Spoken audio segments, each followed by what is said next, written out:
नदी आरे मिशिजिव कि पूरा गाँ सालंदी नदी गल्फरे कानपुर गाँ लीन होगा नहीं आशंका देखा दिनकू दिन सालंदी नदी कूल खाऊा नदी कूल को लग रही कार 10 रु ऊर्ध्व लोकों घर नदी आरे लीन है। आगक गाँव में सुरक्षा बंध निर्माण नहेले अतिशीघ्र कानपुर गाँ सालंदी नदी में लीन होगा नहीं आशंका प्रकाश कर लोके। गाँव सुरक्षा जल संपद विभाग पक्षर 15 कोटी टंकार एक योजना तैयारी सरिଥିବା बेले 3 ରୁ 4 मास मध्य गाँव में यार काम आरंभ बोली अनंतपुर उपजिलापाल। गाँव में बास करती शताधिक परिवार तेणु भयभीत हो पड़ते समस्ते।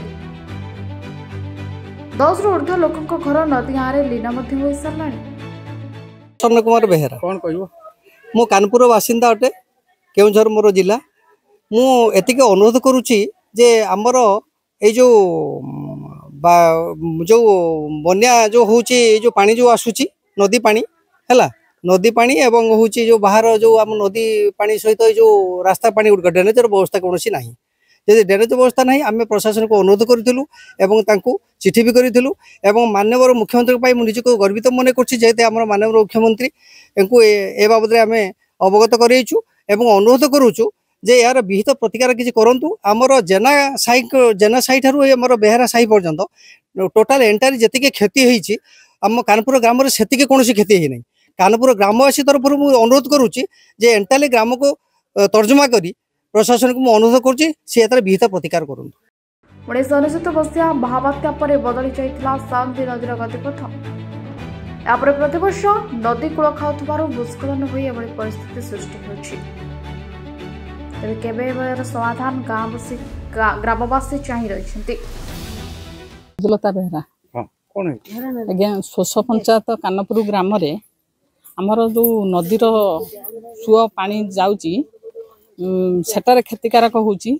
वर्षा हला पर दांडर आंठे पानी जमुची से पानी रो सुओ गोटे पड़ुची तले तले माटी तले तले पड़ुची पड़ी अतड़ा टोटाल खाई गलानी माने दांडर पानी प्लस नईर पानी दीटांक प्रभाव होची से जो तड़ा अतड़ा भितरे से तड़ा खसीगलानी 7-8टी लाट्रिन आमर गलानी गुहाल घर केते जनकर पळेलानी तापरे गोटे बड़ विराट कइया अछ सी भी उपुड़ी बाड़ी उपर आसी नदी हेलानी किंतु आउ 3 बें दूर रे रहिला आमर पक्का घर 3 बें भितरे आम घर भी संभावना अछि आउ मासे 2 मास भितरे वर्षा हेले आम घर भी अतड़ा खाई जीवो कारण 10 लाख 20 लाख 30 लाख देकी आम घर भी करिचु से बर्तमान बासी आम केमिति रहीमु कौन करिमु आम कते पैसा पत्र भी आउ नाही घर करिया पई जहा करिचु आम सब सारी देचु घर ऊपर घर भी संभावना अछि आ मास 2 मास भीतर भी घर पर्यंत भी अतड़ा खाई दियो।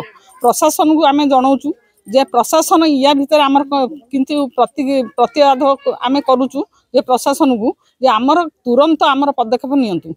अनिता बेहरा कौन है आज्ञा आम जो कानपुर गाँव मो बासिंदा आपण मैंने देखिपे जो पछपटे देखो आम गुहाल अधा भांगिकी ना झुलिकी रही बर्तमान जो रेट्रे सालंदी नदी आमर जो तड़ा खाऊँची आउ किछि वर्ष पर टोटाल आम घर द्वार सबकि सालंदी रे लीन हो तेणु प्रशासन को विनीत अनुरोध करके आम कहूँ आम प्रति तुरंत किसी कार्यानुष्ठान ग्रहण करा जाऊ आम कथा बुझा जाऊ ए विपद आमको रक्षा करा जाऊ।